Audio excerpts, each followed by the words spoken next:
Résidence du ministre de la Santé et de l'Hygiène publique, il est 7 h ce jeudi. Les différents équipages du cortège sont à la tâche avant l'entame de la journée de travail.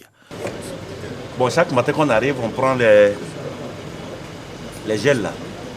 On imbibe ça dans du choix et puis bon, on prend pour essuyer le volant, puis la portière, puis les poignées là. Voilà. Pendant ce temps, le ministre Aka Awele termine sa revue de presse. Il s'agit de prendre tôt le matin connaissance de toutes premières nouvelles de la presse. Et c'est parti pour une autre journée effrénée. Depuis le déclenchement de la pandémie du coronavirus en Côte d'Ivoire, le ministère de la Santé est en première ligne de la riposte.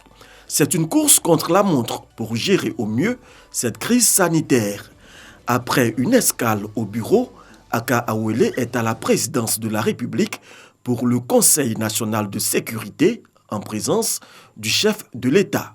D'importantes décisions sont prises à l'issue des travaux, dont la mise en place d'une stratégie de dépistage avec l'installation à Abidjan de 13 centres de prélèvement de proximité. Pour la mise en œuvre de cette stratégie de dépistage massif, il va falloir des laboratoires de pointe.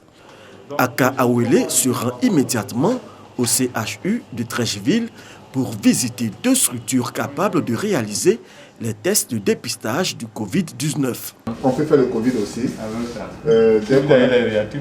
Juste, effectivement. Donc, nous espérons avoir les réactifs. C'est l'une des raisons de notre présence. Donc, vous va le faire aussi. Alors, donc, avec ces équipements, on peut faire à la fois 10. C'est ça, puisque nous avons 10 positions, on peut lancer 10 échantillons. 10 échantillons, on va avoir le résultat en 45 minutes. En 45 minutes, voilà, c'est ce qu'on nous a dit. Non, ça vous allez là-bas. Voilà, donc pour la journée... dans la journée, vous pouvez faire combien comme ça? C'est 24 x 10, c'est 240. 240. Après la visite du second laboratoire, Aka Awele est rassuré.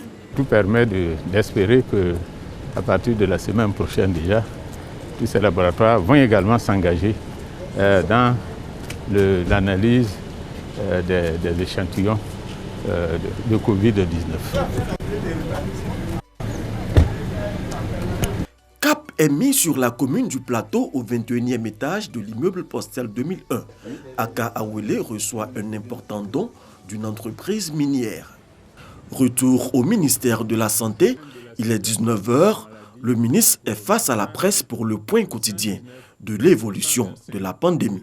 On l'a vu, tout au long de cette journée, vous étiez sur le terrain pour mener des campagnes de sensibilisation, recevoir des dons, faire l'état des lieux au niveau des laboratoires. Mais on l'a vu dans votre point de presse, les chiffres ne font que grimper. Qu'est-ce qui justifie cette situation? Il faut savoir que c'est un peu ce qui se passe partout ailleurs. C'est une pandémie terrible qui commence toujours petitement et à un moment donné, elle vous donne l'impression que vous l'avez maîtrisée et puis après, ça repart de plus belle.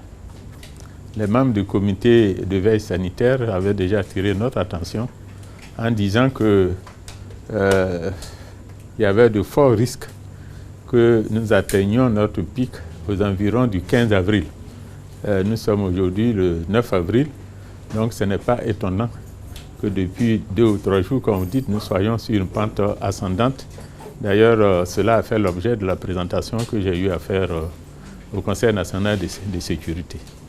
Ce que nous souhaitons vivement, c'est que malgré tout, il ne s'agisse pas de cas graves, et que ça demeure dans l'ensemble des cas simples qui ont toutes les chances d'être guéris par la suite. À une trentaine de minutes du coup-feu prévu pour 21 h, le ministre Aka Awele quitte ses bureaux pour son domicile. La nuit sera certainement courte. Il faudra déjà se réveiller demain très tôt pour préparer la journée, galvaniser ses troupes afin de faire reculer la pandémie du coronavirus en Côte d'Ivoire.